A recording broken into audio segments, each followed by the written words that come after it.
हम शुरुआत करते हैं आज मंगलाचरण से।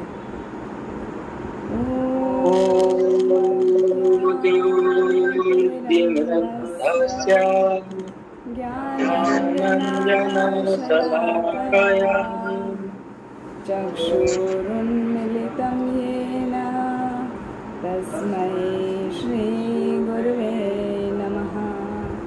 श्रीचैतन्यमनोभीष्टं स्थापितं येन भूतले स्वयं रूप कदा मह्यं ददाति स्वपदान्तिकं।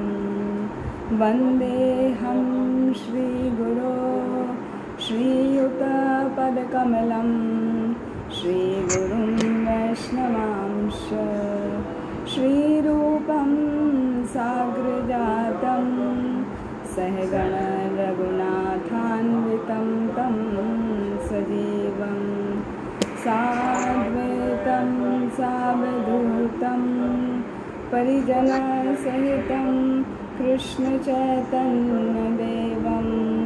श्रीराधा कृष्णपादान् सहगण ललिता श्रीविशाखान्वितांश्च। हे कृष्ण करुणा सिन्धो दीनबन्धो जगत्पते गोपेश गोपिकान्त राधाकान्त नमोऽस्तुते। तप्तकाञ्चन गौराङ्गी राधे वृन्दावनेश्वरी वृषभानुसुते देवी प्रणमामि हरिप्रिये। वाञ्छाकल्पतरुभ्यश्च कृपासिन्धुभ्यैव च पतितानां पावनेभ्यो वैष्णवेभ्यो नमो नमः। नमो विष्णुपादाय कृष्णप्रेष्ठाय भूतले श्रीमते भक्तिवेदान्त स्वामिनिति नामिने। नमस्ते सारस्वते देवे गौरवाणी प्रचारिणे निर्विशेष शून्यवादी पाश्चात्यदेशतारिणे। जय श्री कृष्ण चैतन्य प्रभु नित्यानंद श्री अद्वैत गदाधर श्रीवासादि गौर भक्तवृंद। हरे कृष्णा कृष्णा कृष्णा हरे हरे हरे राम राम राम हरे हरे। हरे कृष्णा कृष्णा कृष्णा हरे हरे हरे राम राम राम हरे हरे। हरे कृष्णा कृष्णा कृष्णा हरे हरे हरे राम राम राम हरे हरे। हरे कृष्ण। चन्द्राय राधिकाय तदालये कृष्णाय कृष्णभक्ताय तद्भक्ताय नमो नमः। ॐ नमो भगवते वासुदेवाय। ॐ नमो भगवते वासुदेवाय। ॐ नमो भगवते वासुदेवाय। नारायणं नरं चैव नरोत्तमं देवीं सरस्वतीं व्यासं ततो जयमुदीरयेत्। नष्टप्रायेषु भद्रेषु नित्यं भागवत सेवया भगवती उत्तमा श्लोके भक्तिर्भवति नैष्ठिकीः। हरे कृष्णा। आप सभी भक्तों का बहुत बहुत स्वागत है। तो हमारा तृतीय स्कंद चल रहा है। तृतीय स्कंद में हम 20 चैप्टर्स पिछली बार तक कंप्लीट कर लिए थे। अभी आज हमारा 21 चैप्टर है, जिसका शीर्षक है मनु और कर्दम, स्वयंभू मनु और कर्दम मुनि का संवाद आपस में। तो ये कथा पिछली बार हमने सुनी थी, किस तरह वराह देव प्रकट हुए हैं और उन्होंने हिरण्याक्ष का वध किया है। विदुर जी स्वयंभू मनु से पूछ रहे हैं कि अभी जो भी पूरा वंशज है स्वयंभू मनु का जो वंशज है वो विदुर जी जानना चाह रहे हैं। तो वो पूछ रहे हैं, तो यहाँ पे मैत्रेय मुनि उसका आंसर कर रहे हैं। जो विदुर और मैत्रेय मुनि का संवाद चला आ रहा है हमारा तृतीय स्कंद से कि शुरुआत से वही आगे अब बढ़ रहा है। तो यहाँ पर विदुर जी पूछ रहे हैं मैत्रेय मुनि से कि मुझे स्वयंभू मनु के वंशजों के बारे में सुनना है, तो आप मुझे कृपया करके डिटेल में बताइए। पिछली बार हमने सृष्टि की रचना डिटेल में समझी थी कि किस तरह 2-3 एपिसोड में समझा था सृष्टि की रचना किस तरह की मनु से किस प्रकार हुई। अभी स्वयंभू मनु के बारे में, उनकी सृष्टि की रचना किस प्रकार हुई, विदुर जी जानने के लिए अत्यंत उत्कंठित हैं। तो उनसे पूछ रहे थे। तो अभी उन्होंने बोलना शुरू किया कि मैत्रेय मुनि ने बताना शुरू किया सतयुग के आरंभ से, कि सतयुग के आरंभ में जब ब्रह्मा जी ने कर्दम मुनि को संतान उत्पत्ति का आदेश दिया था, तो उन्होंने क्या किया, एकदम से उसको शुरुआत नहीं किया। यहाँ पे हम देख रहे हैं बार बार भागवतम में आ रहा है, हमें एक टीचिंग सीखने को मिल रही है कि जब भी हमें कोई कार्य करना होता है तो उस कार्य को करने के लिए हमें अपने आप को योग्य बनाने के लिए तपस्या करनी होती है। तो कर्दम मुनि को जब ब्रह्मा जी ने आदेश दिया कि अब आपको सृष्टि का उत्पादन करना है, आपको सृष्टि को आगे बढ़ाना है, तो वो सीधे सृष्टि का उत्पादन नहीं करने लगे। तो उन्होंने क्या किया, पहले वो 10,000 वर्षों तक उन्होंने तपस्या की। तो 10,000 वर्षों तक तपस्या के लिए वो चले गए बिंदु सरोवर। बिंदु सरोवर कहाँ पर है, जो सरस्वती नदी के से घिरा हुआ है चारों ओर से, वहाँ पर है बिंदु सरोवर। और वहाँ पर उसके निकट बैठकर उन्होंने पूर्ण समाधि में स्थित होकर भगवान विष्णु की 10,000 वर्षों तक तपस्या की और भगवान विष्णु को उन्होंने प्रसन्न किया। तो और जब प्रसन्न कर लिया तो फिर भगवान प्रकट हुए। तो यहाँ पर पूर्ण समाधि का वर्णन किया गया कि पूर्ण समाधि वास्तव में है क्या।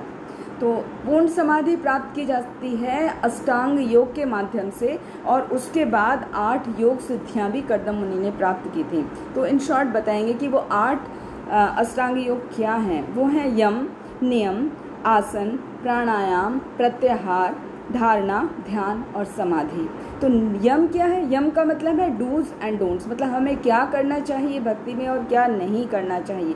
जैसे हमें संतोष का पालन करना चाहिए, ब्रह्मचर्य व्रत का पालन करना चाहिए, हमें अहिंसा का पालन करना चाहिए, और सत्य का संयम पूर्वक अनुसरण करना चाहिए। ये सब कहलाता है यम। फिर आता है नियम। नियम का मतलब है जो हमारे प्रिंसिपल्स हैं उनका कठोरता से पालन करना, जैसे जो शुद्धता है, तप है, स्वाध्याय है, भगवान के प्रति अगाध श्रद्धा है, इन सब का कठोर पालन करना, ये कहलाता है नियम। फिर थर्ड स्टेप आता है अष्टांग योग का आसन। आसन का मतलब है विभिन्न प्रकार के आसन करना, अनेक आसन करना, जिनका रिजल्ट है सुख और जीवन में स्थिरता का अनुभव करना। फिर चौथा स्टेज है, चौथा आसन योग है प्राणायाम। प्राणायाम जैसा आप सभी लोग जानते हैं, श्वास का नियंत्रण करना, श्वास प्रश्वास, श्वास छोड़ना और श्वास लेना, उस पर नियंत्रण करना प्राणायाम कहलाता है। फिर नेक्स्ट है प्रत्याहार। प्रत्याहार है इंद्रियों को इंद्रिय विषयों से हटाकर मन को भगवान की प्रेमा भक्ति में लगाना, इसको प्रत्याहार कहा जाता है। फिर आता है धारणा।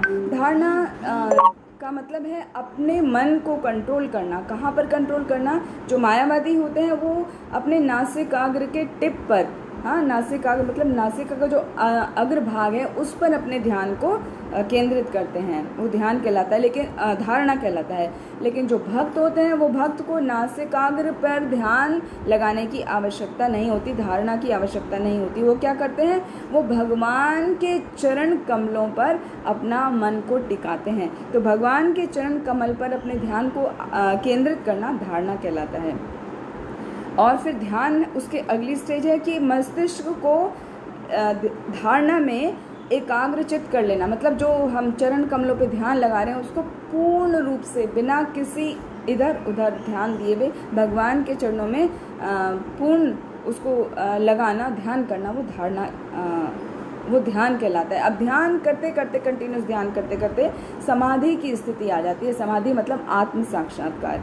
इसमें केवल विचार से उत्पन्न वस्तु विशेष की छवि, मतलब इतना ज़्यादा उसमें एब्जॉर्ब हो जाते हैं कि उसके अलावा जो हम चाहते हैं उसके अलावा हमें कुछ नज़र नहीं आता। वो क्या है, वो है भगवान को प्रसन्न करना या भगवान का दर्शन करना, वो ही समाधि की स्थिति कहलाती है। और उसमें अपनी सारी इंद्रियों का संयमन किया जाता है। तो वो step by step, one by one करके किया जाता है। तो ये जो कर्दम मुनि हैं, इन्होंने सभी अष्टांग योग करके पूर्ण समाधि की स्थिति प्राप्त कर ली थी। और उसके बाद उनके पास और आगे भी सिद्धियाँ थी। वो क्या थी, 8 योग सिद्धियाँ। 8 योग सिद्धियाँ क्या होती हैं, अणिमा, महिमा, गरिमा, लघिमा, प्राप्ति, प्राकाम्य, इशिता और वशिता, ये 8 सिद्धियाँ योग सिद्धियाँ कहलाई जाती हैं, जो योग अष्टांग योग करने के बाद की स्टेज आती है। जो मतलब अष्टांग योग में प्रवीण हो जाते हैं वही 8 सिद्धियाँ कर सकते हैं। तो अणिमा क्या है, अणिमा का मतलब है साइज़ में अपने आप को बहुत छोटा कर लेना। जैसे कि आजकल रामकथा में आप सभी सुन रहे होंगे, जैसे हनुमान जी सुरसा के मुख में जब प्रवेश किए थे तो बहुत सूक्ष्म उन्होंने अपना रूप ले लिया था। तो उसका मतलब होता है अणिमा, बहुत ही अणु के रूप में अपने आप को छोटा कर लेना। और महिमा का मतलब है साइज़ को बहुत बड़ा कर लेना। उसमें भी हनुमान जी का एग्जाम्पल आता है, वो जैसे सुरसा मुँह खुलती जा रही थी उतने योजन, वो भी उसके डबल योजन वो बड़े होते जा रहे थे। तो अपने आप को साइज़ में बड़ा करना महिमा, और छोटा करना, अत्यंत छोटा करना, एक अणु के समान, वो लघिमा। फिर आती है गरिमा और लघिमा। ओके, पहला था अणिमा, महिमा, दूसरा है गरिमा, लघिमा। गरिमा है अपने आप को वजन में बहुत ज़्यादा बढ़ाना, बहुत ज़्यादा हैवी कर लेना। और लघिमा है एकदम फूल के जैसा हल्का, रुई के जैसा हल्का कर लेना। ये सब जब हम भक्ति रसामृत सिंधु पढ़ते हैं तो उसमें डिटेल में आता है। तो वहाँ पे जो भक्त अभी पढ़ रहे होंगे दूसरे शास्त्र जिसका नाम भक्ति रसामृत सिंधु है या नेक्टर ऑफ डिवोशन, उसमें आता है। तो हमने थोड़ा वहाँ से कोट किया कि वो सिद्धियाँ क्या हैं, थोड़ा डिस्कस करें यहाँ पर, क्योंकि यहाँ पर उससे कनेक्ट हो रहा है। फिर है प्राप्ति। प्राप्ति का मतलब है जिस भी चीज़ की इच्छा करें उसको प्राप्त कर लेना आसानी से। प्राकाम्य है बड़ी ऐसी शक्तियों की प्राप्ति करना जो दुर्लभ हैं, जैसे पानी के ऊपर चलना, आकाश में उड़ना। तो ये कोई साधारण मनुष्य तो कर नहीं सकता है, तो ये योग सिद्धि कहलाती है। फिर है इशिता और वशिता। इशिता कहलाता है कि जितने भी मटेरियल ऑब्जेक्ट्स हैं उनको कंट्रोल कर लेना, एलिमेंट्स को कंट्रोल करने की पावर आना। और वशिता होता है जितने भी लिविंग बीइंग्स हैं, उसमें एनिमल्स भी आते हैं और उसमें ह्यूमन बीइंग्स भी आते हैं, दूसरे को वश में कर लेना, वशिता। तो ये 8 प्रकार की योग सिद्धियाँ और 8 प्रकार के अष्टांग योग सिद्धियाँ सब कर्दम मुनि ने प्राप्त कर ली थी। तो उस तरह उन्होंने 10,000 वर्षों तक तपस्या की, और 10,000 वर्षों तक तपस्या करके उन्होंने भगवान को प्रसन्न कर लिया। तो ये जो तपस्या की उन्होंने, ये वास्तव में भगवान को प्रसन्न करने के लिए ही की थी, इसीलिए भगवान प्रसन्न हो गए। कली संतरण उपनिषद में आता है कि भगवान को प्रसन्न करने के लिए क्या करा जाता है, जो कि कर्दम मुनि ने किया। वो क्या है, हरे नाम हरे नाम हरे नामेव केवलम कलौ नास्तेव नास्तेव नास्तेव गते अन्यथा। कि केवल हरि का नाम 3 बार बोला है, हरे नाम हरे नाम हरे नाम। तो केवल हरि का नाम ही हमको भक्ति में ला सकता है। हाँ, और उसके अलावा कलौ नास्ति, इस कलयुग में नास्तिव नास्तिव नास्तिव, कोई अन्यथा उसके अलावा कोई गति नहीं है, नहीं है, नहीं है। मतलब यदि हमें भगवान को प्रसन्न करना है तो हमें केवल और केवल भगवान के नाम का स्मरण और जप करना चाहिए। और भगवान का नाम का क्या है? हरे कृष्ण कृष्ण कृष्ण हरे हरे, हरे राम राम राम हरे हरे। तो इस तरह से कर्दम मुनि वर्षों तक, 10,000 वर्षों तक तपस्या करते हुए उन्होंने भगवान विष्णु को प्रसन्न किया। और जब भगवान विष्णु प्रसन्न हो गए तो उन्होंने अपना उनके समक्ष प्रकट हो गए देदीप्यमान रूप में। मतलब उनका जो शरीर है वो उनसे बहुत ही प्रकाश निकल रहा है, देदीप्यमान। और उनका कैसा है स्वरूप? चतुर्भुज उनका स्वरूप है। और उस चतुर्भुज में क्या क्या दिख रहा है? उनका जो गले में है वो श्वेत कमल के पुष्पों की माला है। उन्होंने चमकता हुआ पीताम्बर वस्त्र पहना है। उनके जो 4 हाथ है ना, चतुर्भुज रूप है, तो एक हाथ में शंख है, चक्र है, गदा है, और चौथे उसमें उन्होंने कमल का पुष्प पकड़ा है और उसको घुमा रहे हैं। और क्या है वो? कहाँ पर आए हैं? वो आकाश मार्ग से आए हैं और गरुड़ के कंधों पे खड़े हैं। गरुड़ के कंधों पे खड़े होके उनको जो कर्दम मुनि हैं उनको आशीर्वाद दे रहे हैं। उनको देख के बहुत प्रसन्न हो रहे हैं। और जब प्रसन्न हो रहे हैं तो उनके आंखों से क्या, वो उद्वेलित हो गए। अब मतलब बहुत ही प्रसन्न होकर वो भाव विभोर हो गए कि मेरा भक्त मेरे लिए कितना तपस्या कर रहा है, कितने वर्षों से। तो भगवान प्रसन्न होकर भाव विभोर हो गए। तो उनकी आंखों से हर्ष के आंसू आ गए। और वो हर्ष के आंसू जहाँ गिरे वहाँ पर वो बिंदु सरोवर बन गया। तो बिंदु सरोवर की बहुत ज़्यादा इम्पॉर्टेंस है, बहुत ज़्यादा महत्ता है। और ये कहा जाता है कि जो कोई भी बिंदु सरोवर में एक बार भी उसका जल ग्रहण कर लेता है, उसमें स्नान का हम लोगों को प्रावधान नहीं है, उसको जो जल ग्रहण कर लेता है उसके सभी रोग समाप्त हो जाते हैं। और जिस प्रकार उसका वो करी गई है उपमा, जिस प्रकार गंगा नदी में स्नान करने से हमारे भव रोग समाप्त हो जाते हैं, इसी प्रकार बिंदु सरोवर में स्नान करने से बिंदु सरोवर का जल ग्रहण करने से, चरणामृत का पान करने से क्या होता है? सभी रोग, शारीरिक रोग नष्ट हो जाते हैं।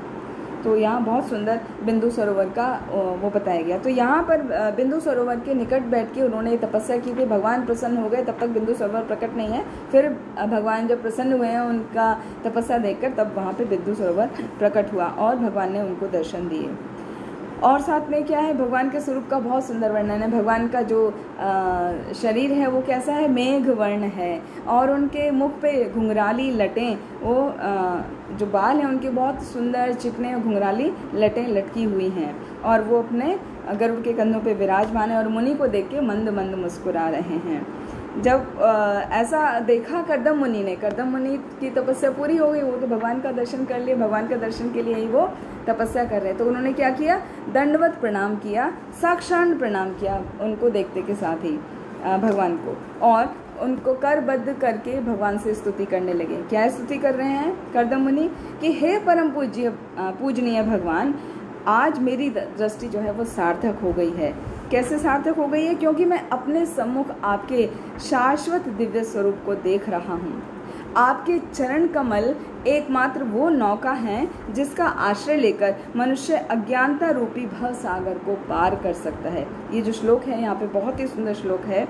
ये माया ते हतम एधस, ये माया ते हतम एधस सत्वत पदारविंदम भव सिंधुपोतम उपासते काम लवायते शाम राशीष कामान रे अपि सिहु।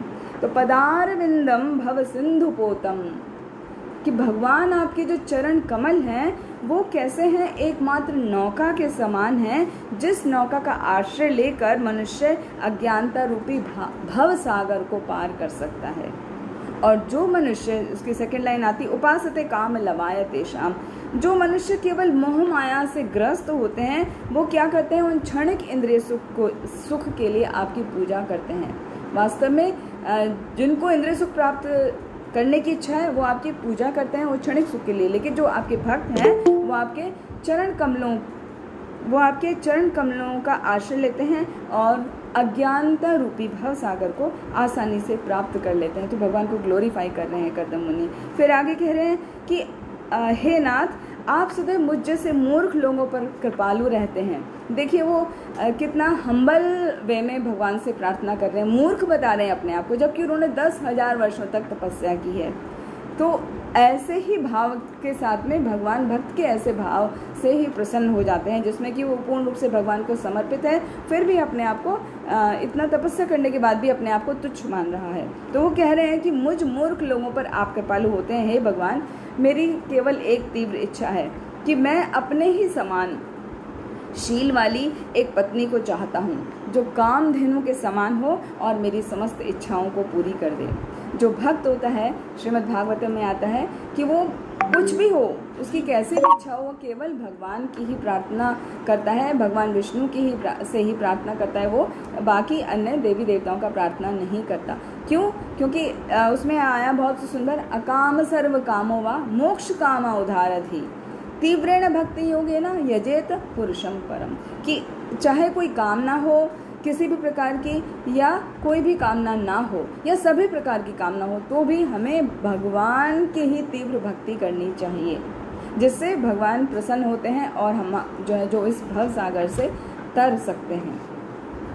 तो यहाँ पर उनकी इच्छा है कि वो अपने ही समानशील स्वभाव की एक पत्नी वो चाहते हैं कर्दम मुनि। तो उनके स्नेह भरी दृष्टि से भगवान ने उनको देखा और अमृतमय वचन में भगवान उनको बोल रहे हैं कि तुम्हारे मन को जानकर मैंने इसकी व्यवस्था पहले से ही कर दी है, तुम्हें चिंता करने की आवश्यकता नहीं है।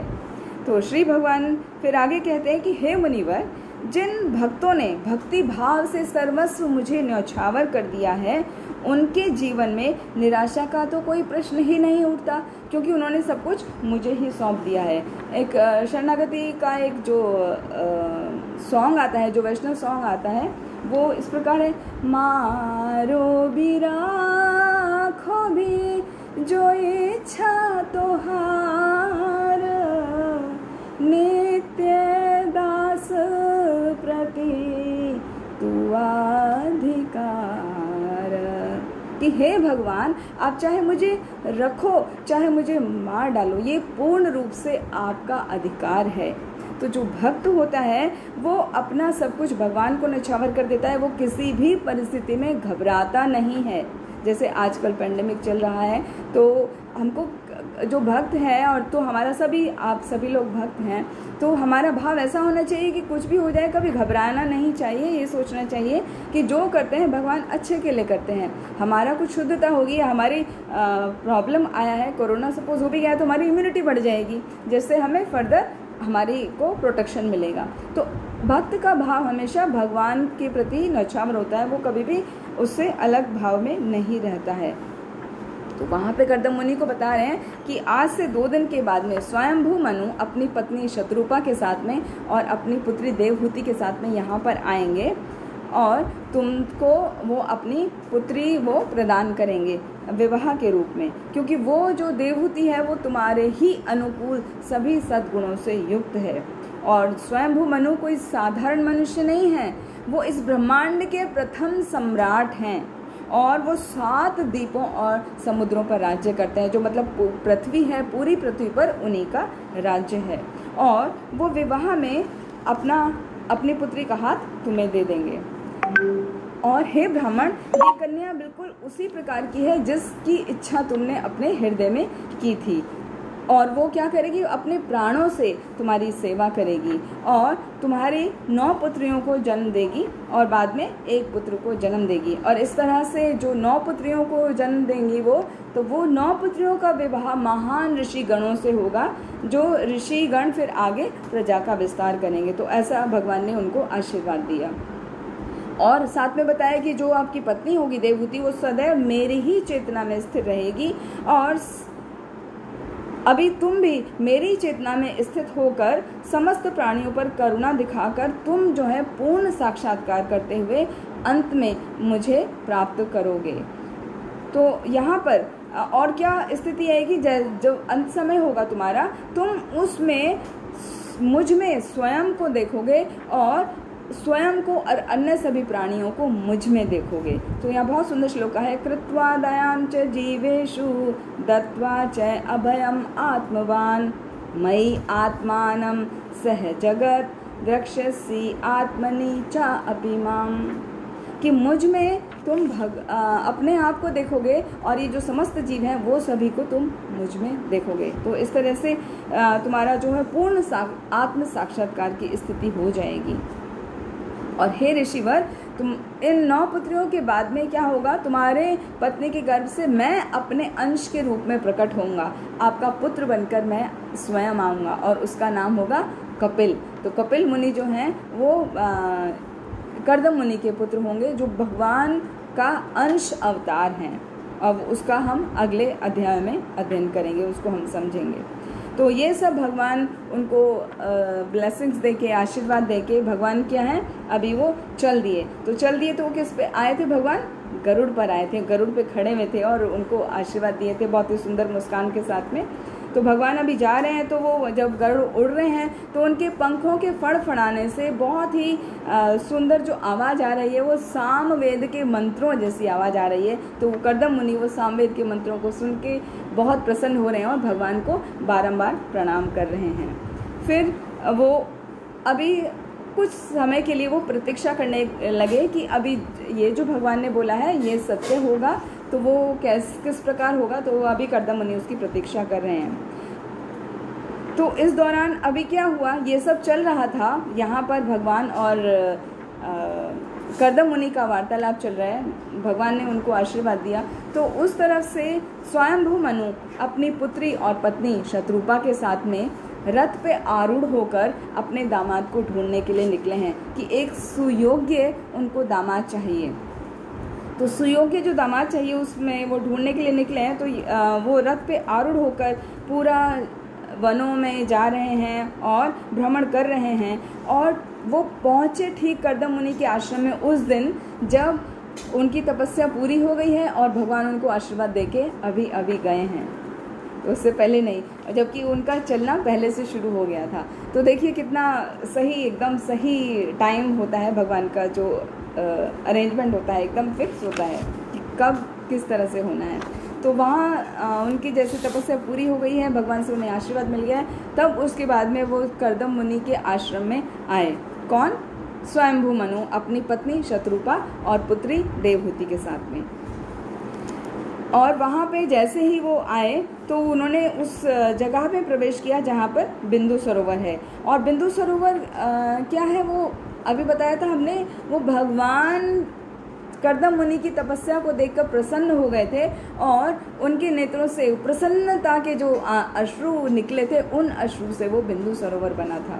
तो वो बिंदु सरोवर उसकी वजह से, क्योंकि वो भगवान के नेत्रों का जल है, वो अत्यंत पवित्र स्थल है। और वहाँ जो चारों ओर जितने भी वृक्ष हैं वो वृक्ष हमेशा फलों फूलों से लदे भरे रहते हैं। कभी वहाँ पे सीजनल फ्रूट्स की कमी नहीं होती, हमेशा फ्रेश फ्रूट्स रहते हैं। और जो भी बाकी वातावरण है वो बहुत ही सुंदर है, अति मोहक वहाँ का वातावरण है। और जो पक्षियाँ हैं वहाँ भी बहुत विचित्र हैं और बहुत ही हमेशा कलरव करते रहते हैं। कलरव मतलब वो गुंजार करते रहते हैं, वो गाते रहते हैं।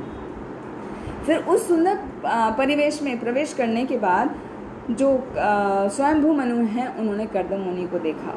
और कर्दम मुनि जो अभी अभी यज्ञ की पूर्ण आहुति दी है भगवान का दर्शन करके, अभी वो बैठ के सोच ही रहे थे कि मैं थोड़ा प्रतीक्षा करता हूँ, देखता हूँ भगवान ने जो कहा है वो होगा, तो उसको प्रतीक्षा कर रहे हैं। तभी वो प्रवेश कर गए वहाँ पे। तो लेकिन ये जो कर्दम मुनि हैं वो 10,000 वर्षों से तपस्या में लीन थे। तो 10,000 वर्षों में तपस्या में लीन होने की वजह से उनका शरीर कैसा हो गया था? कृशकाय। कृशकाय मतलब बहुत ही लीन हो गए थे, बहुत ही पतले दुबले हो गए थे। लेकिन भगवान का जो उनको दर्शन हुआ, तो भगवान के दर्शन की वजह से उनका क्या हुआ? शरीर बहुत ही तेजोवान हो रहा था। वो एकदम कृशकाय तो थे पतले से, लेकिन उनका बहुत ही तेज निकल रहा था उनके शरीर से। और उनकी जो भगवान की उनको शीतल वाणी मिली थी, इसलिए उससे उनको बल मिला था। और कर्दम मुनि क्या है? बहुत ही ऊंचे कद के हैं और वो अखंड अखंड ब्रह्मचर्य का व्रत का उन्होंने अब तक पालन किया था, तो उनकी देह बहुत तेज युक्त हो गई थी, उनके नेत्र जो हैं कमल दल के समान थे, उनके वस्त्र अभी तक बदले नहीं हैं, तो वो कैसे हैं, बहुत सालों तपस्या करने की वजह से वो फटे पुराने से हो गए हैं, बाल उनके जटाजूट हो गए हैं। लेकिन उनका शरीर फिर भी कैसा दिख रहा है, वो एक रत्न के समान दिख रहा है। जैसे कोई रत्न को धूल में रख दिया जाए या रत्न पे धूल जम जाए तो कैसा लगता है, तो वो मतलब फिर भी पहचान में आएगा कि ये रत्न है। जैसे आप उसको उठाएंगे, उसका धूल साफ करेंगे तो बहुत सुंदर लगेगा। तो इस तरह उनकी तुलना की गई है कि कर्दम मुनि इतने वर्षों की तपस्या के बाद भी उनका जो शरीर है वो तेजवान है। जिस प्रकार धूल जम जाती है तो वो धूल साफ करने से वो चमक जाते हैं, रत्न चमक जाता है, इसी तरह वो भी पूरे चमक जाएंगे अभी। तो अभी वो जब आए हैं अंदर तो उनका उन्होंने स्वागत किया। किन्होंने, किनका? कर्दम मुनि ने स्वयंभू मनु का, और बहुत ही स्वागत किया, मधुर वचनों से उनकी प्रशंसा की, उनको आसन दिया और आसन देके उनको बोल रहे हैं कि हे प्रभु, आप भगवान हरि की रक्षण शक्ति के मूर्तिमान स्वरूप हैं और आप पूरी पृथ्वी पर भगवान के प्रतिनिधि के रूप में कार्य कर रहे हैं और मैं आपको सादर प्रणाम करता हूँ। आप जो रथ पर चढ़ के आए हैं और जो आपका जो धनुष है, धनुष की जो भयंकर टंकार की ध्वनि है वो बहुत ही अत्यंत मनोरम है। क्यों है मनोरम? यदि आप वो ध्वनि उत्पन्न ना करें तो क्या होगा, संपूर्ण विश्व और पृथ्वी पर जो विशाल सेना का आप साथ में भ्रमण नहीं करें तो पूरे पृथ्वी पर जितने भी चोर डाकू ये भ्रमण कर रहे हैं तो वो सब बढ़ने लगेंगे, उनकी वजह से अधर्म फैलने फूलने लगेगा और जो लालची लोग हैं वो उन पर कोई अंकुश लगाने वाला नहीं होगा। तो आप जो ये धनुष को लेके उसकी टंकार करते हैं वो बहुत ही अत्यंत मनोरम है। उससे क्या, पूरा राज्य एकदम सुखपूर्वक है, वहाँ किसी भी तरह का आतताई कार्य नहीं होता है। तो अब आप मुझे बताइए हे शूरवीर कि आपके यहाँ आने का क्या कारण है, और विश्वास रखिए बिना हिचक के आप मुझे जो भी आदेश देंगे मैं उसका पालन करूँगा। तो ये देखिए मुनि वो कितने हम्बल हैं, भगवान से उनको आशीर्वाद भी मिला है, फिर भी कह रहे हैं कि आप बिना हिचक के बोलिए, जो भी आप कहेंगे मैं आपकी आज्ञा का पालन करूँगा। और ये कह के कर्दम मुनि शांत हो गए। अभी उनका आंसर का वेट कर रहे हैं मनु का। स्वयंभू मनु अभी बोलते हैं कि वैदिक ज्ञान के प्रसार हेतु ब्रह्मा जी ने आप जैसे ब्राह्मणों की उत्पत्ति की है, जिससे वैदिक ज्ञान सब तरफ फैले।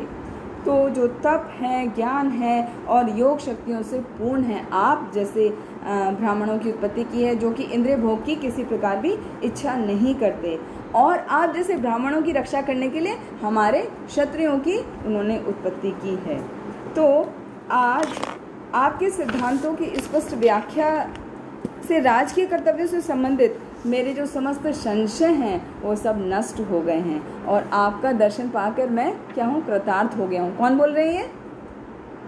स्वयंभू मनु बोल रहे हैं कर्दम मुनि से कि मैं आपका दर्शन पाके कृतार्थ हो गया हूँ, क्योंकि आप एक उत्तम ब्राह्मण हैं, मतलब ब्राह्मणों में भी सर्वोत्तम हैं आप। तो आपका दर्शन पाके मैं संशय से रहित हो गया हूँ और मैं आपकी चरण धूलि में अपना प्रणाम अर्पित करता हूँ और मैं बहुत धन्य महसूस कर रहा हूँ। आप उनका चरण धूलि लिया उन्होंने, अभी उनको दामाद बनाना चाह रहे हैं और फिर भी उनका चरण धूलि ले रहे हैं। तो अभी वो बोले, हे ऋषिवर, मेरा एक नम्र निवेदन है, कृपया इसको स्वीकार करें कि मेरी पुत्री देववश स्नेहवश अत्यंत चिंतित है। वो विवाह के योग्य हो आई है। मेरी पत्नी मेरी पुत्री के प्रति बहुत ही चिंतित है कि वो विवाह योग्य हो के आई है और वो उसके अनुसार, बहुत ही शीलवान मेरी पुत्री है, उसके अनुसार ही वो अपना पति चाहती है, जो उसके जैसा ही उम्र में हो, उसके जैसा ही चरित्र वाला हो और उसके ही जैसे सद्गुणों वाला हो। और नारद मुनि ने आपके सच्चरित्र, ज्ञान, सौंदर्य और अन्य गुणों को हमको बतलाया था, तो तब से मेरी पुत्री मन ही मन आपको अपने पति के रूप में वर्ण कर चुकी है। अब भी तो जब आप इसको स्वीकार करें तो हम उसका विवाह पाणी ग्रहण संस्कार कर देंगे, तो कृपया करके आप इसे स्वीकार करिए। हे ब्राह्मण पुत्र, हे ब्राह्मण श्रेष्ठ, मेरी जो पुत्री है वो आपके हर प्रकार से योग्य है। हाँ, क्यों योग्य है? चाहे यहाँ पर फिर बताया है कि मेरी पत्नी आपकी मेरी पुत्री आपकी पत्नी बनने के सर्वथा उपयुक्त है। वह भली भांति गृहस्थ जीवन का उत्तरदायित्व संभाल लेगी, और चाहे व्यक्ति स्वयं सभी आसक्तियों से मुक्त क्यों ना हो, यदि नियति की इच्छा से उसे कुछ प्राप्त होता है तो उसे तिरस्कार नहीं करना चाहिए। यहाँ पर वो किस लिए बोल रहे हैं? मनु उनको, कर्दम मुनि को, क्योंकि कर्दम मुनि जो है वो अखंड ब्रह्मचर्य व्रत का पालन उन्होंने किया है अब तक। हालांकि उनकी ऐसी कोई इच्छा नहीं है कि वो शादी नहीं करेंगे, विवाह नहीं करेंगे, लेकिन अब तक उन्होंने अखंड ब्रह्मचर्य का व्रत का पालन किया है, और वो बहुत ही ज्ञान में बढ़े हुए हैं। तो वो हर चीज़ से अनासक्त हैं, वो किसी भी चीज़ से आसक्त नहीं है। तो इसलिए उनको बोल रहे हैं कि आप भले ही कोई विभिन्न प्रकार की आसक्तियों से मुक्त हो, लेकिन यदि नियति मतलब भगवान की कृपा से उसे कुछ प्राप्त हो रहा है तो उसको स्वीकार कर लेना चाहिए, उसका तिरस्कार नहीं करना चाहिए। तो और जो इंद्रिय तृप्ति में लगे हैं उनके लिए तो तिरस्कार का प्रश्न उठता ही नहीं है। तो तिरस्कार तो वही करेगा जो आसक्ति से रहित हो। तो इस तरह वो इनडायरेक्टली बोल रहे हैं कि आप तिरस्कार मत करिए मेरी पुत्री का, भले ही आप बहुत पहुँचे हुए हैं, लेकिन मेरी पुत्री भी आपके ही समान शील वाली है। और यदि कोई ऐसे उस भाव में आके तिरस्कार कर देता है, किस भाव में आके? आसक्ति रहित होके कि मुझे कोई आसक्ति नहीं है, मुझे कुछ नहीं चाहिए, तो फिर उसके बाद में वो कंजूस की तरह दूसरों से मांगता है, क्योंकि आवश्यकता तो पड़ती है, तो वो अपनी ख्याति और सम्मान को खो देता है। तो इस तरह नहीं करना चाहिए। आपने आजीवन ब्रह्मचार्य का व्रत तो नहीं लिया है, तो आप मेरी पुत्री को स्वीकार कीजिए। तो इस तरह से वो वार्तालाप उनका चल रहा है। तो अभी कर्दम मुनि बोल रहे हैं कि आप बिल्कुल ठीक कह रहे हैं, मैं विवाह का इच्छुक हूँ, और क्योंकि आप बता रहे हैं कि आपकी पुत्री का जो हृदय है वो मेरे से पहले कहीं पर नहीं आया है, वो किसी और से विवाह नहीं करना चाहती है, तो मैं आपकी पुत्री को स्वीकार करता हूँ।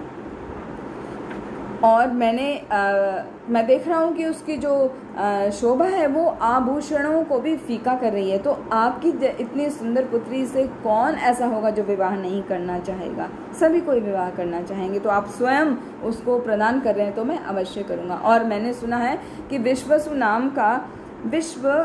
नाम का जो एक गंधर्व है, एक बार अपने विमान से जा रहा था आपके महल की छत के ऊपर से, तो आपकी पुत्री वहाँ पर एक गेंद से खेल रही है, तो उसकी जो उसने देखा है, उसका दर्शन लिया है वहाँ पे अपने विमान से जाते हुए, तो इतना वो विचलित हो गया कि वो अपने विमान से ही गिर पड़ा। मतलब कहने का अर्थ ये है कि वो इतनी सुंदर है कि कोई चलते हुए भी देख ले तो भी वो उसका मन विचलित हो जाता है। तो मैं ऐसी पत्नी को जो हर तरीके से शीलवान है, मैं उसे तुरंत स्वीकार करूँगा, लेकिन मेरी एक शर्त होगी। कर्दम मुनि बोल रहे मेरी एक शर्त होगी। अभी वो घबरा गए कि क्या शर्त है, इतना अच्छा सब बोल रहे हैं, वो उनकी बड़ाई कर रहे हैं, वो उनको ग्लोरीफाई कर रहे हैं।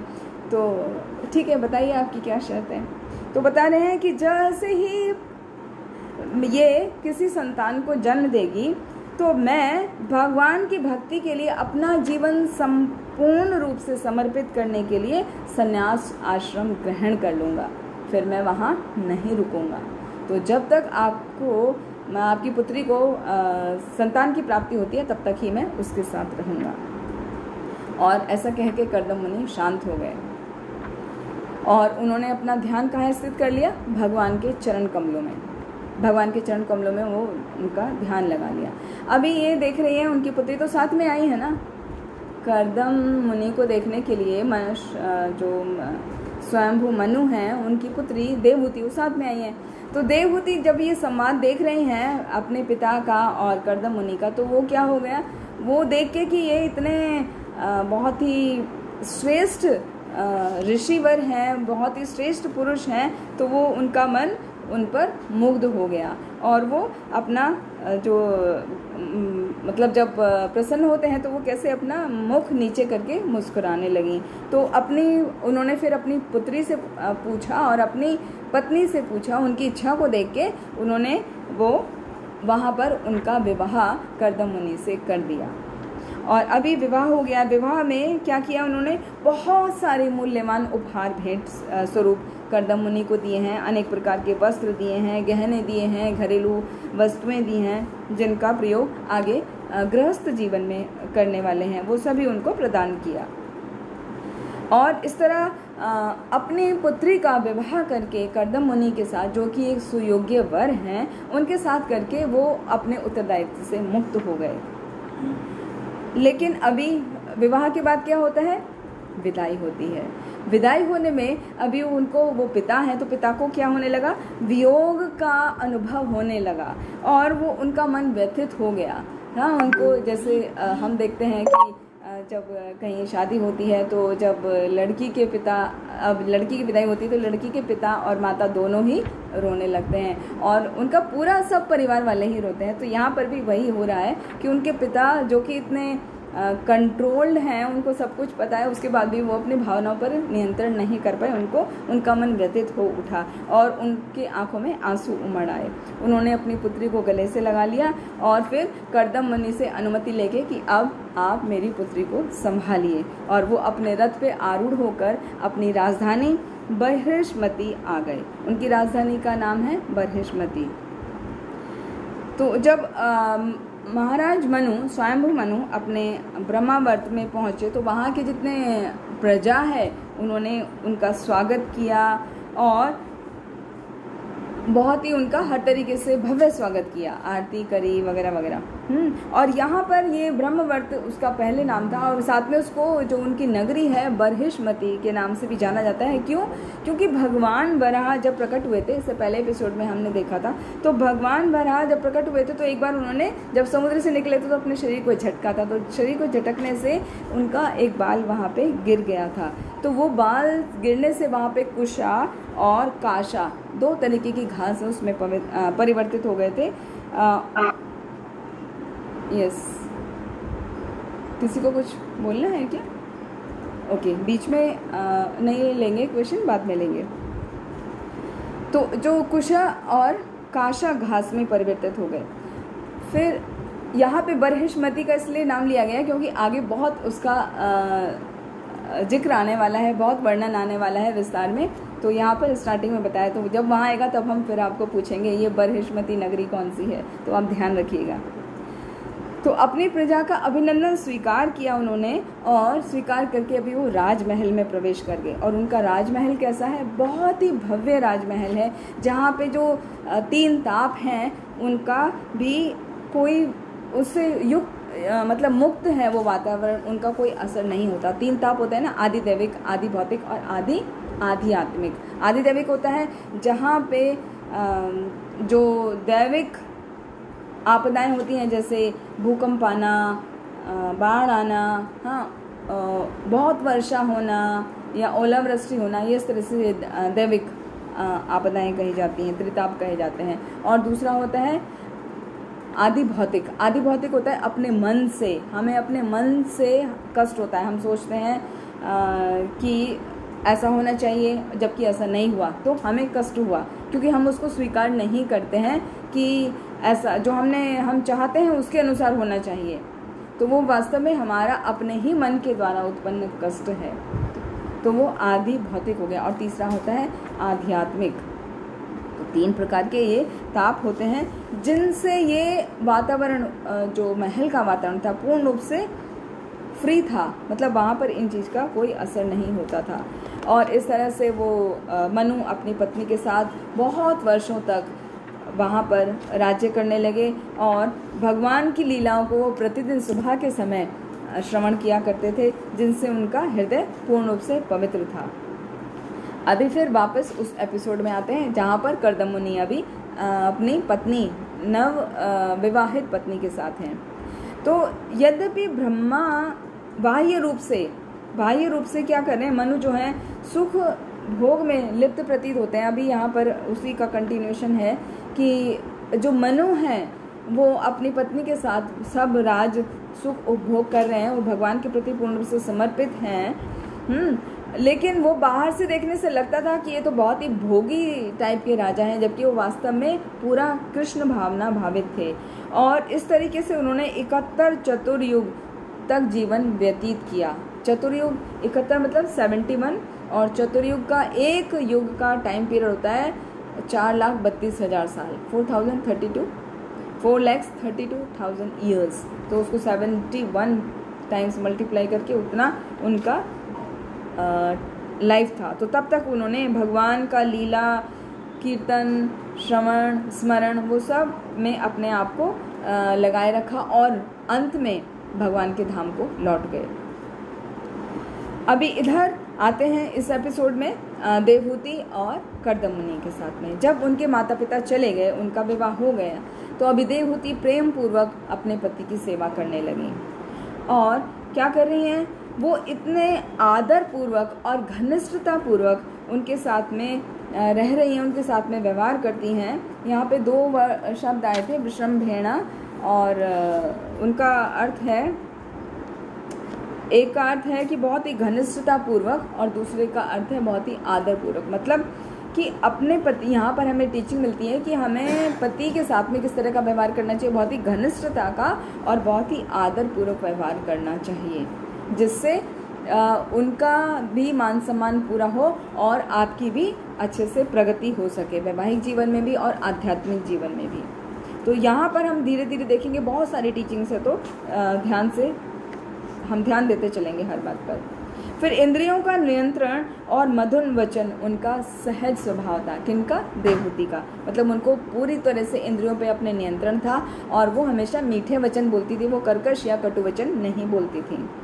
और क्या था उनका खासियत कि वो काम, क्रोध, द्वेष, मोह, लोभ या दंभ, इन सब से बहुत परे थी। और क्या करती थी? बुद्धिमत्ता पूर्वक और सावधानी पूर्वक अब शक्तिशाली पति की सेवा में लगी रहती थी, और लगी रहती थी, उनको उस तरह उन्होंने प्रसन्न कर लिया।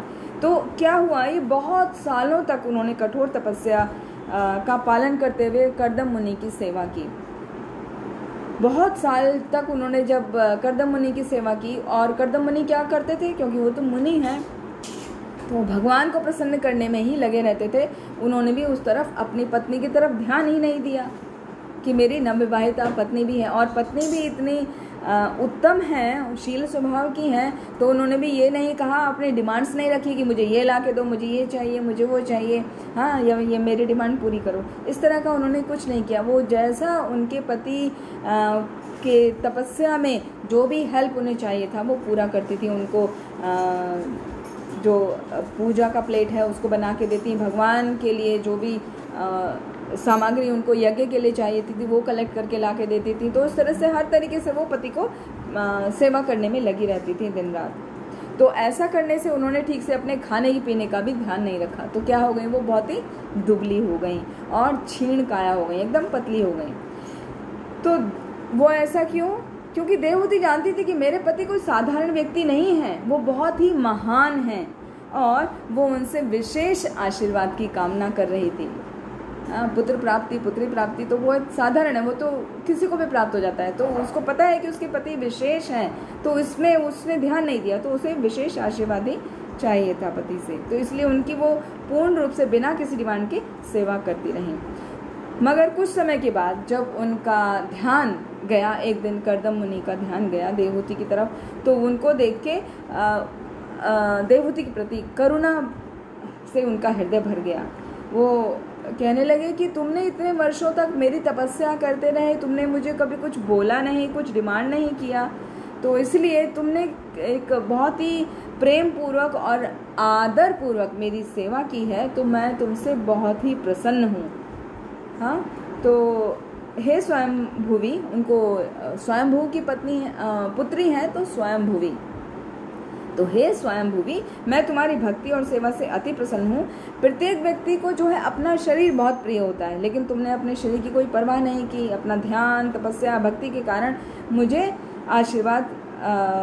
मुझे भक्ति के कारण मुझे आशीर्वाद प्राप्त है, जिसके फलस्वरूप मैं भय और शोक से मुक्त हूँ, और यदि तुम चाहो तो वो उच्च अवस्था में तुम्हें भी प्रदान कर सकता हूँ, जिसमें भय और शोक से रहित हुआ जाता है।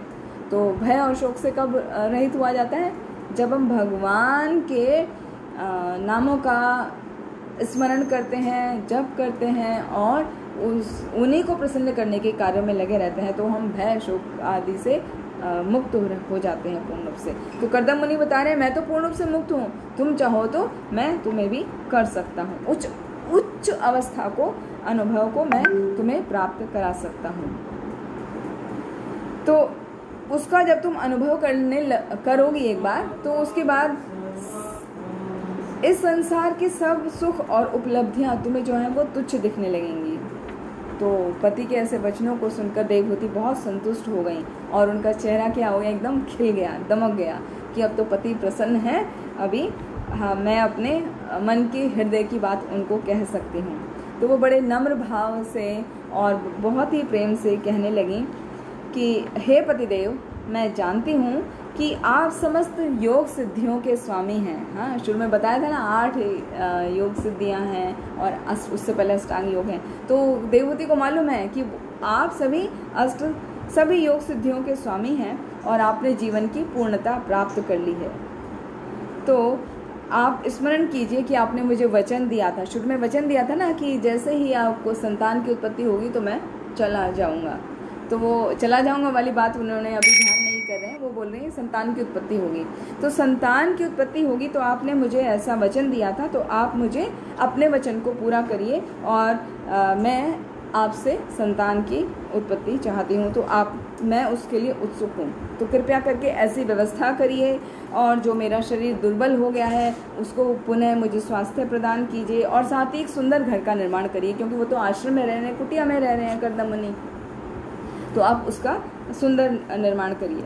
तो अभी देवहूति की ऐसी इच्छा सुनकर कर्दम मुनि उनको बताते हैं, क्या बताते हैं कि मैं तुमसे बहुत प्रसन्न हूँ, तुम्हारी सेवा से बहुत प्रसन्न हूँ और मुझे जो तप भक्ति और जो मैंने यज्ञ किया है उससे मुझे एक जो शक्ति प्राप्त है, उससे मैं तुम्हारे लिए अभी कुछ कर देता हूँ। तो उन्होंने क्या किया, एक फ्लाइंग पैलेस बना दिया तुरंत, मतलब एक हवा में उड़ने वाला महल उन्होंने तैयार किया, जो कि बहुत सुंदर महल था। वो 7 स्टोरी था, हाँ 7 मंजिला भवन था और समस्त इच्छाओं को पूरा करने वाला था।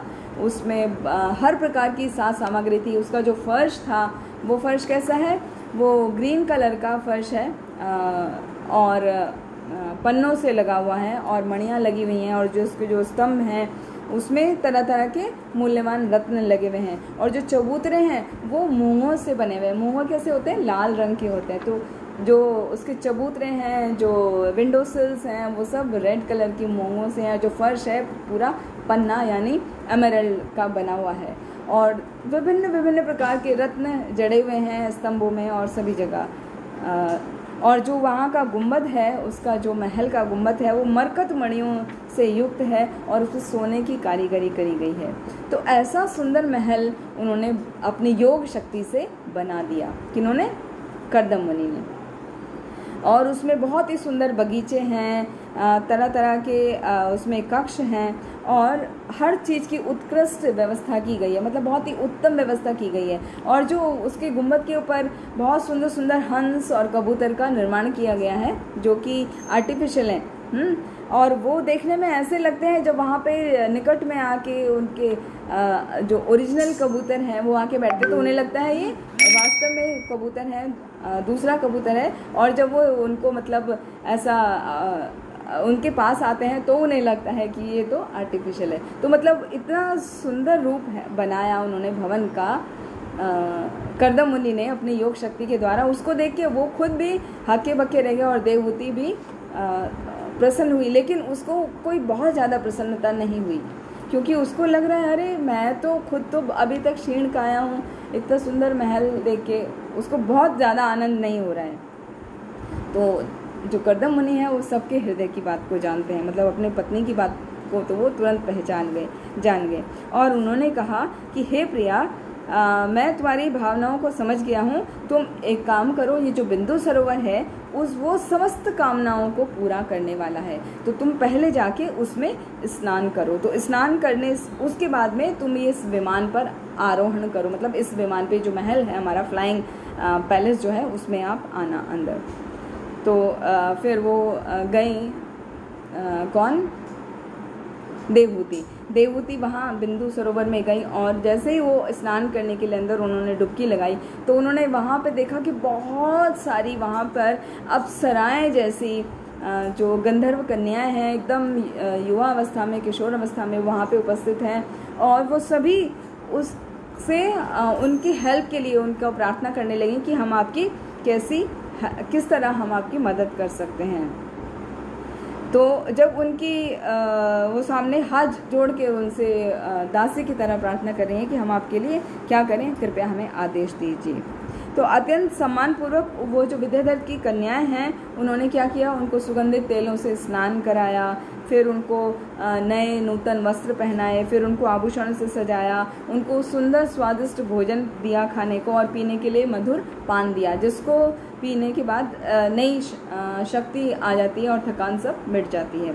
तो ऐसा करने के बाद अब उन्होंने देवहूति को सामने दर्पण के लेकर आया। दर्पण में जब देवहूति ने अपने आप को सुंदर स्वच्छ वस्त्रों में और सुंदर सुंदर महंगे महंगे वस्त्र आभूषणों में देखा तो वो देखकर बहुत ही प्रसन्न हो गई और उनके शरीर पे एक अजीब सा निखार छा गया और उनकी जो आंखें इतने वर्षों तक अपने पति की सेवा करने में उन्होंने अपने शरीर पर ध्यान नहीं दिया था, तो आंखों के नीचे कैसे डार्क सर्कल्स हो जाते हैं, तो वो हो गए थे। और अभी कैसी हो गई, उनकी आंखें बहुत ही कमल की जैसे सुंदर हो गई हैं, वो उसको भी मात दे रहे हैं। और ये सब देख के उन्होंने अपने पति का स्मरण किया, कर्दम मुनि का स्मरण किया।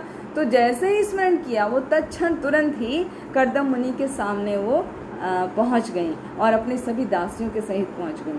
तो ये वो है ना कौन सी बताई थी हमने, शुरू में बताया था, ये होती है प्राकाम्य और प्राप्ति मतलब जो भी आप इच्छा करो उसको तुरंत प्राप्त कर लो और जहाँ जाना चाहो वहाँ जा सकते हैं,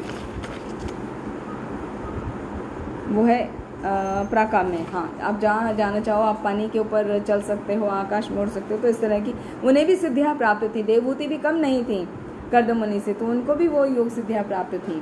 तो वो तुरंत ही जैसे उन्होंने स्मरण किया वो अपने पति के समक्ष आ गई।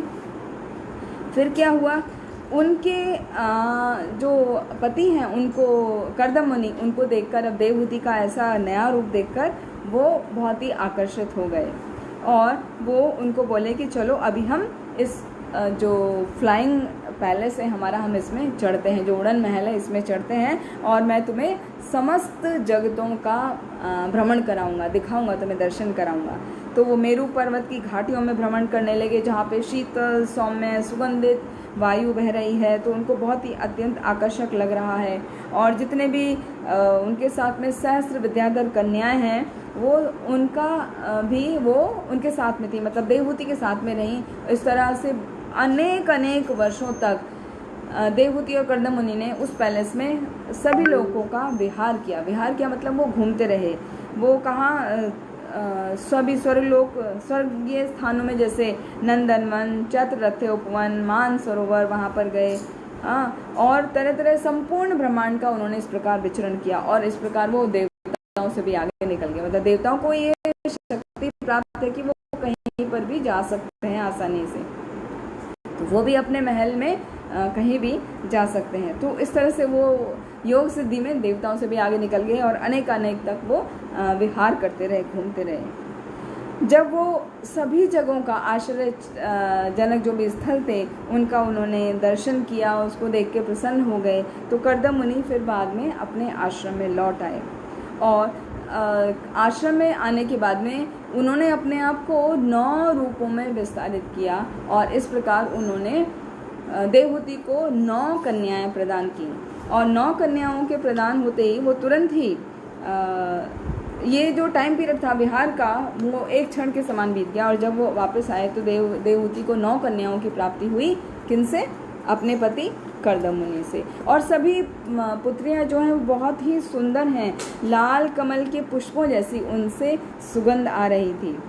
और ऐसा होने के बाद अभी क्या हुआ, जैसा उनकी शर्त थी किनकी?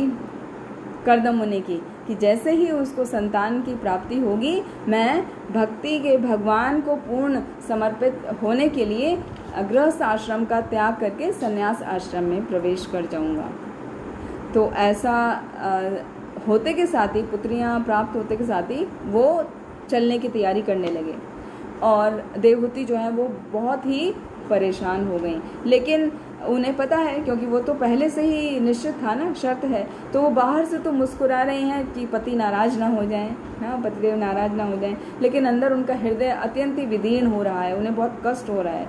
तो उन्होंने अपना सर झुका लिया, अपने आंसुओं को रोकते हुए कहा कि हे स्वामी, आपने अपने वचन का तो समुचित निर्वाह किया है, लेकिन मुझे भी तो वो अभय प्रदान करो जिसे आत्म साक्षात्कार द्वारा प्राप्त किया जाता है। हाँ, मैं पूरी तरह से आपके प्रति समर्पित हूँ। तो यहाँ पर उनको याद दिला रही हैं देवहूति कि जिस प्रकार भागवतम के 5th कैंटो में आता है ये श्लोका, 5th कैंटो 5वें स्कंद के 5वें अध्याय के 18वां श्लोका है।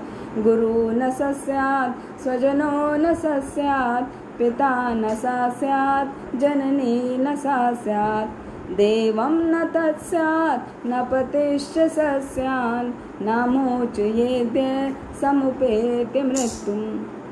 तो वहाँ पे देवहूति याद दिला रहे हैं, मतलब उसमें श्रील प्रभुपाद ने परपट में बहुत सुंदर तरीके से उसको वर्णन किया है कि जिस प्रकार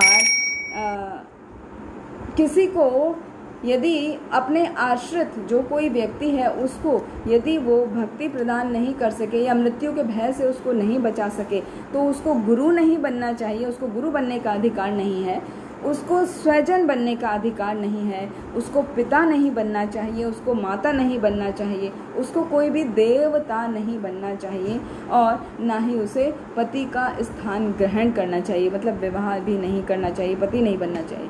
क्यों?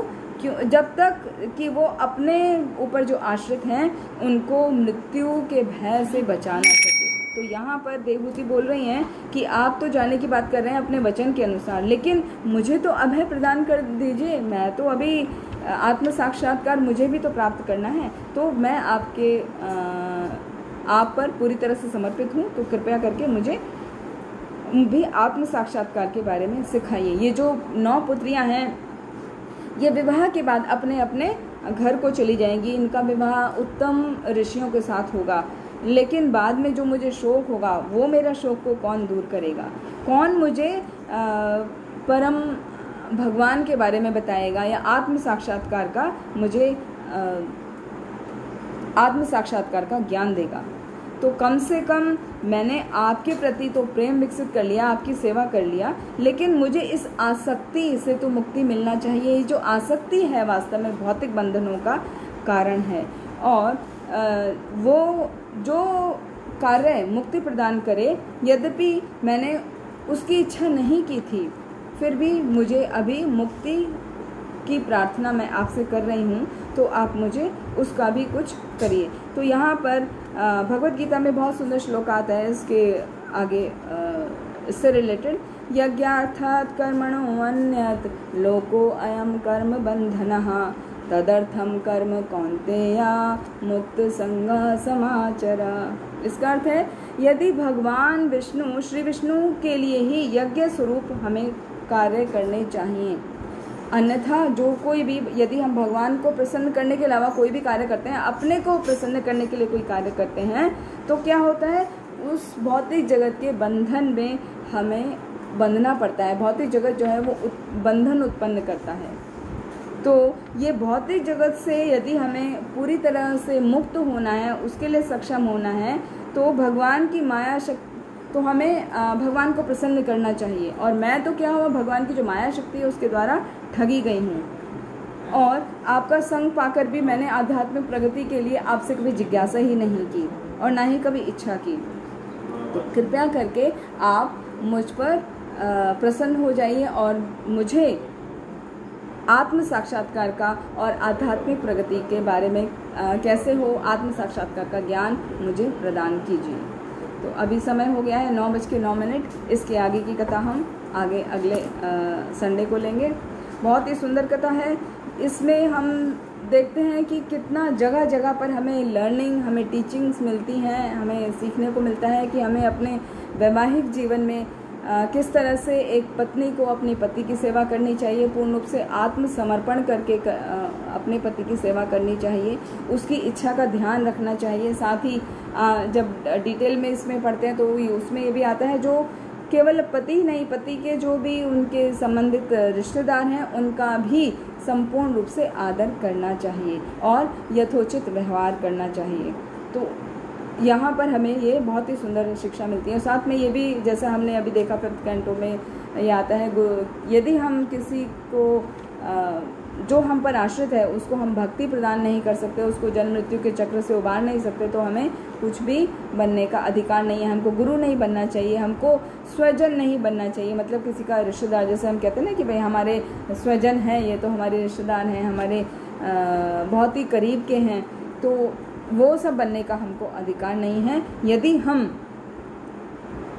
अपने आश्रित को भक्ति में ना लगा सकें, उनको जन्म मृत्यु के चक्र से ना छुड़ा सकें। तो ये बहुत सुंदर सुंदर हमने यहाँ पर आज सीखा। और एक बात जो हमको यहाँ पर अच्छी लगी थी कि किस प्रकार कर्दम मुनि ने उनका स्वागत किया और मनु का, और मनु ने किस प्रकार उनको ग्लोरीफाई किया। तो जब भी दो लोग मिलते हैं आपस में जो अच्छे संस्कारों वाले होते हैं, वो हमेशा एक दूसरे को ग्लोरीफाई करते हैं, तब फिर अपना वार्तालाप करते हैं। तो इसी के साथ ही यहाँ पे बिंदु सरोवर का भी हमने बताया था। हाँ, बिंदु सरोवर का एक पॉइंट छूट गया था इम्पॉर्टेंट, कि बिंदु सरोवर को पुण्य शिवामृतम जलम कहा गया है।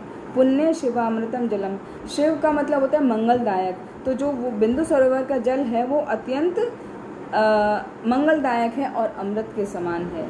तो जैसे कि गंगा जल जो भगवान के चरणों से निकला है, उसमें स्नान करने से हमारे भव रोग दूर हो जाते हैं, उसी तरह जो बिंदु सरोवर है उसका जल पीने से, उसका ग्रहण करने से हमारे सभी प्रकार के रोग दूर हो जाते हैं। यहाँ पे उसका इम्पोर्टेंस बताया था। तो आज यहीं पर विराम करते हैं। आप सभी का बहुत बहुत धन्यवाद। हरे कृष्ण। किसी का कोई जिज्ञासा है, प्रश्न है तो पूछ सकते हैं।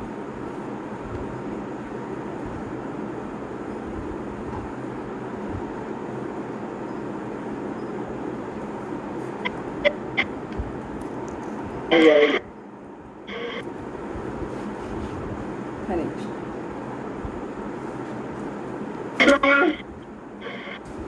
ठीक है, पहले हम करते हैं। वांछा कल्पतरुभ्यश्च कृपा सिन्धुभ्येव च पतितानां पावनेभ्यो वैष्णवेभ्यो तुम्हारी वोट है, किसकी वोट है? दूसरी पार्टी की है। जय। नामाचार्य श्री हरिदास बोले इसकी, यहाँ भी वोट है, यहाँ भी वोट है, आज की एक ही है।